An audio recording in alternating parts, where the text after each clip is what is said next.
Hoy analizamos un comunicado de prensa de la Secretaría de Hacienda. Ajá. El documento detalla los criterios que va a usar el SAT para programar sus auditorías fiscales en 2026. Y es un texto que, de entrada busca proyectar mucha transparencia, mucha equidad. Sí, pero cuando ya contrastas el mensaje central con los datos duros que presenta, pues surgen unas tensiones muy importantes.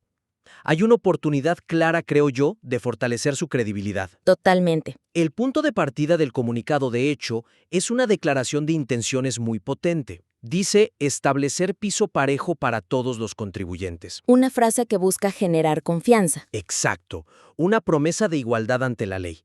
Pero luego, páginas más adelante, te encuentras con una tabla de datos que, pues, cuenta otra historia. Exacto. Y la discrepancia no es para nada menor. La tabla indica que el plan es auditar al 6.3% de los llamados grandes contribuyentes. Que ya es un número considerable. Sí, pero en contraste, para los pequeños y medianos contribuyentes, la cifra es de apenas el 0.02%. ¿0.02? La diferencia es de más de 300 veces. O sea, un lector que ponga un poquito de atención lo va a notar y va a sentir como mínimo una desconexión. La promesa de piso parejo choca de frente con la realidad. Ahí está el nudo del problema. La contradicción es pero tan evidente, que corre el riesgo de invalidar todo lo demás. La primera reacción podría ser de cinismo, ¿no? Pensar que la frase inicial es pura propaganda. Claro. Pero, siendo justos con la autoridad, ¿tú no crees que admitir abiertamente que no hay piso parejo sería un suicidio político?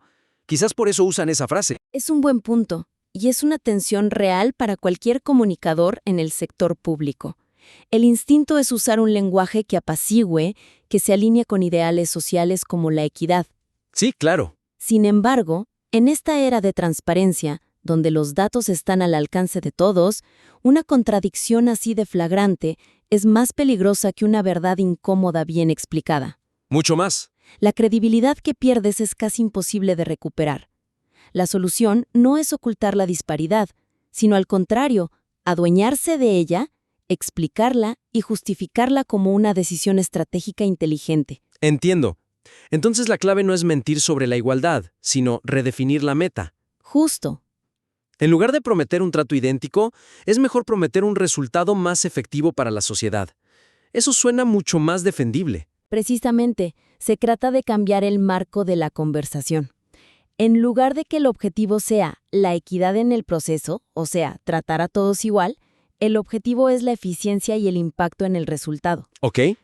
El comunicado podría abrir con una idea como fiscalización de alto impacto o maximización de la eficiencia recaudatoria. Ajá. Imagina que el primer párrafo dijera algo como: con el fin de maximizar la eficiencia en la recaudación y combatir la evasión a gran escala, el SAT presenta su estrategia de fiscalización, la cual concentra sus recursos en los segmentos de mayor riesgo. Ese cambio es sutil, pero lo transforma todo. Desde el inicio ya preparas al lector.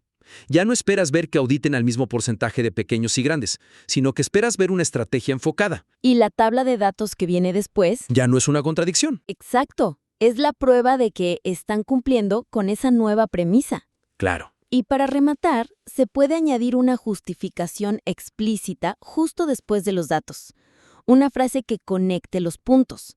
Algo como: esta estrategia prioriza la fiscalización en los segmentos de mayor capacidad económica, donde una sola auditoría puede recuperar montos equivalentes a miles de revisiones en otros sectores. Y con eso ya lo dejas clarísimo. Sí, así, lo que antes parecía una injusticia, ahora se presenta como una decisión responsable y lógica. Cambias la percepción por completo. De acuerdo. Alinear el mensaje con los datos es crucial. Pero la credibilidad se puede erosionar de otra manera, y me preocupa la lista de indicadores de riesgo que viene en el documento. Sí. Tal como está redactada, no podría generar desconfianza. Se siente como una red de pesca con los agujeros demasiado grandes. Podría atrapar a muchos inocentes. Ese es un riesgo enorme. La intención de transparentar los criterios es buena, pero la ejecución es muy problemática. Muy. Criterios como presentan pérdidas fiscales recurrentes o pagan menos impuestos en tasa efectiva comparado con su sector son increíblemente ambiguos. Me pongo en los zapatos de un emprendedor con una startup de tecnología. Por definición, va a tener pérdidas los primeros años mientras invierte en crecer. ¿Eso significa que automáticamente está en la mira del SAT? O piensa en una empresa con un modelo de negocio súper innovador con una estructura de costos que no se parece a la de sus competidores. Su tasa efectiva de impuestos podría ser legítimamente distinta. Y no por eso está evadiendo. Para nada. La redacción actual pone en la misma bolsa a un evasor y a un innovador. Genera una incertidumbre jurídica que no es sana y provoca una ansiedad innecesaria en contribuyentes que sí están cumpliendo. El mensaje que se envía quizás sin querer es ser diferente te convierte en sospechoso. Exacto. Entonces, ¿cómo se puede refinar esto para que la lista cumpla su propósito sin criminalizar? Supongo que la respuesta está en añadir matices. ¿Sí? La clave es la precisión. Hay que transformar estos criterios. Dejarlos como puntos de partida para un análisis más profundo, no como acusaciones. Y eso se logra incorporando calificativos, ¿no? Que acoten el universo.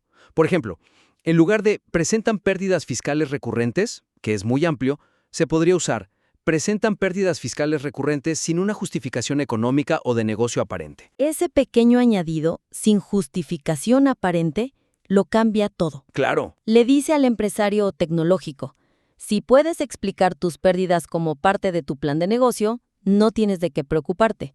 Buscamos a quienes no pueden. Así es. Y para el otro punto, en vez de pagan menos impuestos en tasa efectiva comparado con su sector, se podría ajustar a algo como muestra una tasa efectiva de impuestos significativamente por debajo de la media de su sector de manera sostenida. Y añades lo que activa una revisión para entender las particularidades de su operación.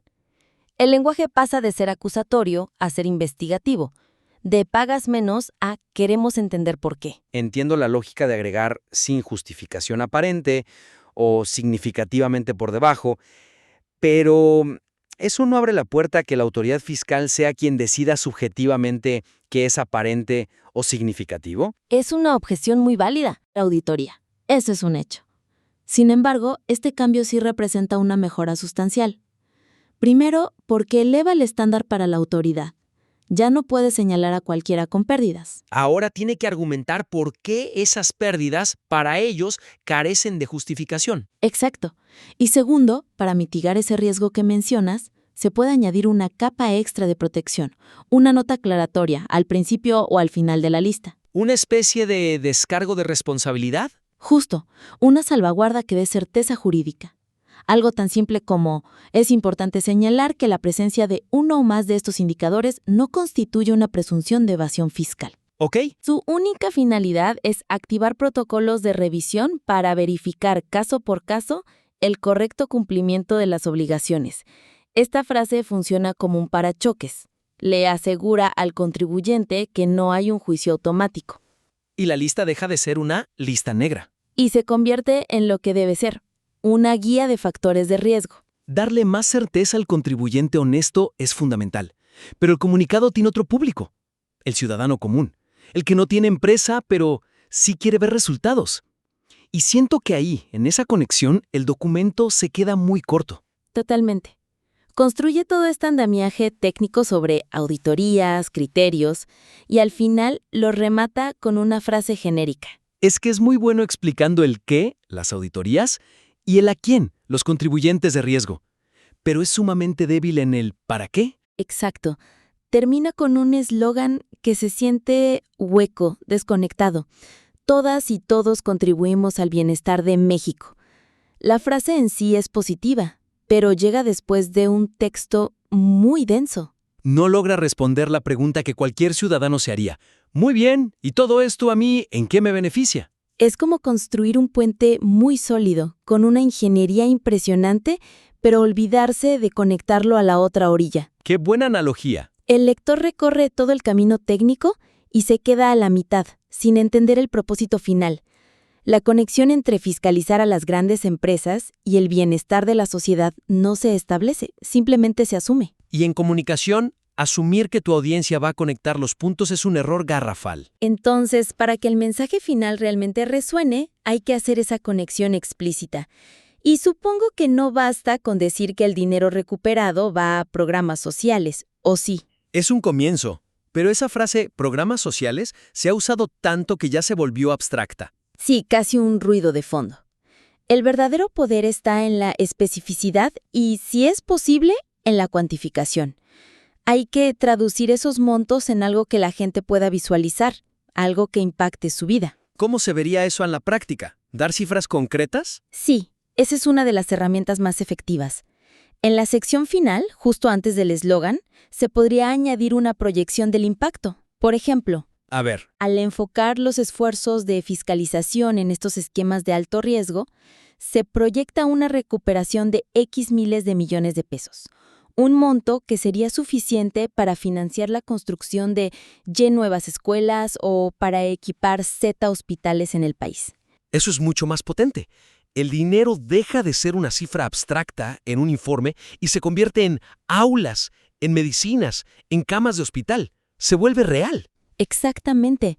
Y hay otra vía complementaria, que es vincular la recaudación directamente con políticas públicas visibles y valoradas. Darle un contexto narrativo al eslogan. Justo, algo así.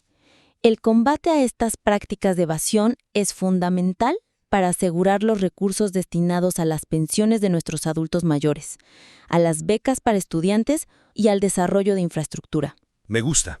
Y después de leer eso, la frase "todas y todos contribuimos al bienestar de México" ya no es un cliché. Es la conclusión lógica y poderosa de todo el argumento. Le da un alma al documento. Si lo ves en conjunto, los 3 ajustes que proponemos no son meramente cosméticos, ¿eh? No, para nada. No es cambiar unas cuantas palabras. Realmente transforman el documento de raíz. Esa es la idea.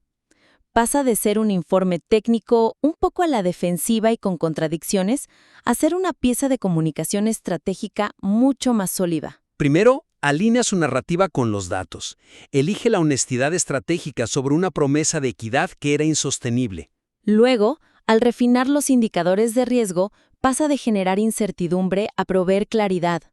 Calma a los contribuyentes que sí cumplen y enfoca la atención en quienes presentan anomalías serias. Reduce esa percepción de arbitrariedad. Y finalmente, al conectar la fiscalización con beneficios tangibles, deja de ser un simple acto de autoridad para convertirse en una herramienta visible de progreso social.